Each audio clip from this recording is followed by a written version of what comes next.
Sometimes the forest holds secrets that lurk in a silence impossible to forget. Peter, an experienced hunter in rural Florida, learned this the hard way on an early morning that forever changed his perspective on the natural world. If you've ever felt the unsettling presence of something that shouldn't be there, share your experience in the comments, subscribe, and hit the bell icon. Stories like his are reminders that nature is much more than it seems. Peter always respected the limits of time and law, but he was not a superstitious man. He never imagined that, on that day of solitary hunting, he would receive such a terrifying visit. The plan was set in his mind. The familiar routes in the forest were like lines tattooed in his brain.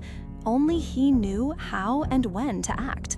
As Peter moved into the woods, his wife Rachel felt a dark premonition, a growing physical pain in her neck and back, as if someone invisible was trying to warn her. The symptom vanished when Peter returned. The man was changed, pale, trembling, with red eyes, carrying the weight of a secret he would only dare to tell when night fell. "I killed 2 pecaranas. Big, fat ones," Peter said in a trembling voice as he recounted it to Rachel. He said he left one on the ground near his hideout and took the other up into the tree where he was waiting. But what came next sent waves of terror that no amount of preparation could contain.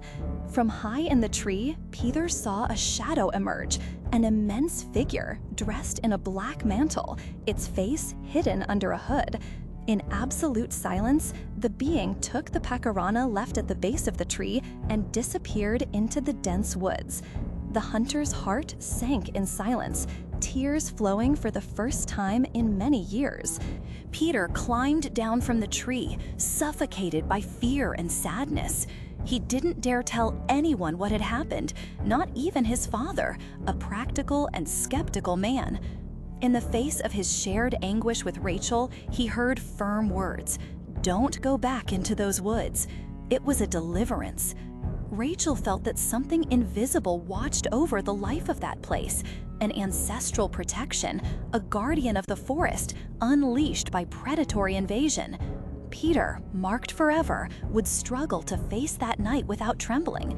The event was not just a different encounter with nature, but a confrontation with the unknown, the invisible that watches over the shadows, the hidden that selects its limits and delivers lessons of deep respect. Peter left the forest in absolute silence, trading the noise of the woods for the comfort of home. But the red eyes and the dark hood followed him throughout his life, reminding him that some places are protected by forces we do not understand. Rachel, feeling protective of her family and their legacy, upheld the decision to keep Peter away from that fatal hunt. The pain and trauma turned the hunter into a more prudent man, more attentive to the voices that nature watched over. She believed that the dark being was not just a creature, but the very spirit of the forest, a just entity, a silent guardian who punished those who disrespected it. Peter, though tormented, tried to continue his life. His routine began to be accompanied by shadows of doubt and respect. Traces of the inexplicable dominated the thoughts that never ceased. The nights betrayed his rest, bringing sounds of invisible footsteps, a sickly call to remind him that man never walks alone in certain woods. Over the years, Peter avoided returning to that forest. The silence of the woods held a lesson that only fear can deliver. In silence, he prayed that the dark guard would stay away, and that the hood would never again descend from the leaves. He learned that hunting is not just man's domain, but a contract with forces beyond understanding. His wife Rachel, by her husband's side, shared the burden of the mystery. They sealed their lives in pacts of respect for the woods, for the forgotten souls, and for the stories that walk hidden under the black hood. From their accounts, echoes of a warning emerge. Respect for nature includes recognizing its guardians and boundaries. Peter was never the same. The presence of the black-cloaked being marked him. imprinting on his memory the silent question, how many whispers and shadows does the forest still control? In those woods, where hunting ends in redemption, the man found the true master, an entity of the night, implacable and vigilant.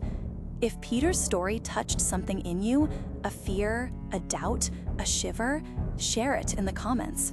Subscribe and hit the bell icon to follow accounts where contact with the supernatural proves that certain forces are not looking for the body, but for respect.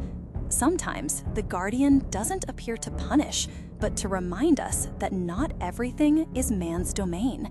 Free will comes at a high price.